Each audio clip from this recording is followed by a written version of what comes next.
And now our monthly Now Read This interview. That is our book club in partnership with the New York Times that so many of you have joined.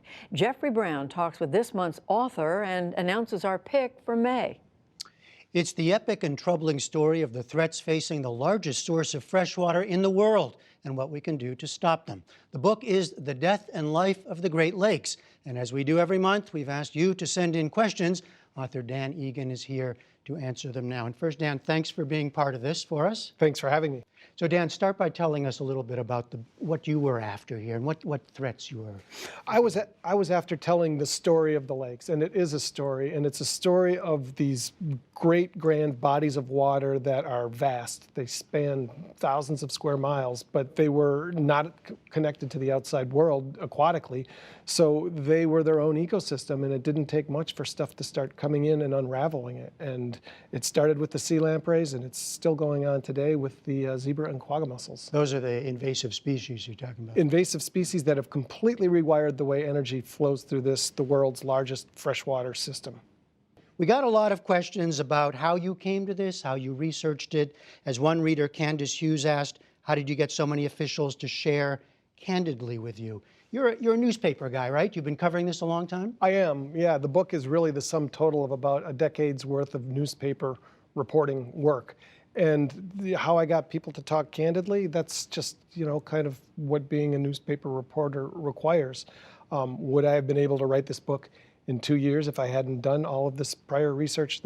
Not even close. A big theme here, and everybody, of course, commented on the unintended consequences of trying to open up the Great Lakes. You tell the history of trying to open it up, and then the introduction of invasive species because of it.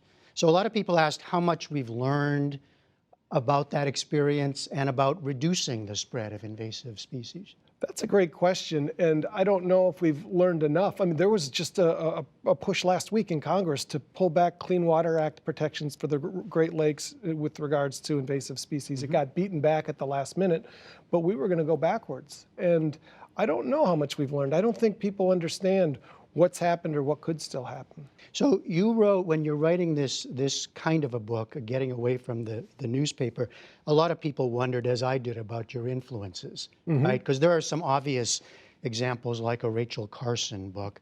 One reader, Edwin Lambert of Rockville Center, New York, asked if you were influenced by Wallace Stegner. Yeah. Yeah? That's interesting because I did spend some time out west after college, and one of the books that really stuck with me was the 100th Meridian, and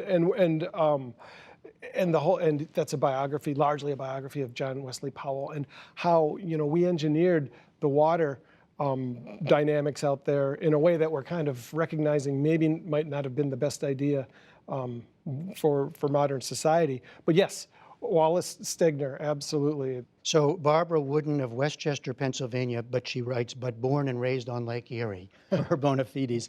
You gave us hope that nature will do much to restore the Great Lakes aquatic life in the future. After all the man-made blunders, do you think we should do less to change the balance of nature in the lakes and let nature resolve the balance? Or have we already done too much damage?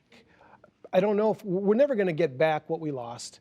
And I don't think we're ever going to get complete control of the lakes as some people believed we had for a while. I think if we approach the management with a little more humility and a little more appreciation for what nature can do on its own in terms of finding some sort of equilibrium, we'll be better off. I don't know if we're there yet. We have a question from Chuck Monroe of Chicago. He asked, what is the best thing an ordinary citizen like myself can do right now to support the health of the Great Lakes and availability of fresh water for life on Earth? It is a big question, but there is a deceptively simple answer. I think the most important thing you can do is to make sure, if you have children or if you have younger relatives, that they have a relationship with the lake. I live about 3 blocks from Lake Michigan, and I try to get my kids down there swimming as often as possible. I think what happened for a while is a generation or two turned their backs on the lakes, and the lakes suffered, as you would expect. So I think the most significant thing you can do is to just raise the next generation with an appreciation for what we have. So take the Great Lakes, but personalize it. Absolutely. All right. We're going to continue and have more of our conversation on our Now Read This page. But before we end here, let me introduce our book club pick for May. It is the book Educated by Tara Westover, a memoir of growing up in a survivalist family in remote Idaho. It's been one of the most talked about and critically acclaimed books of the year. We hope you will enjoy it, and we hope you do continue to read along with us in Now Read This, a partnership with the New York Times. Dan Egan, for now, thanks for being part of this. Thanks for having me.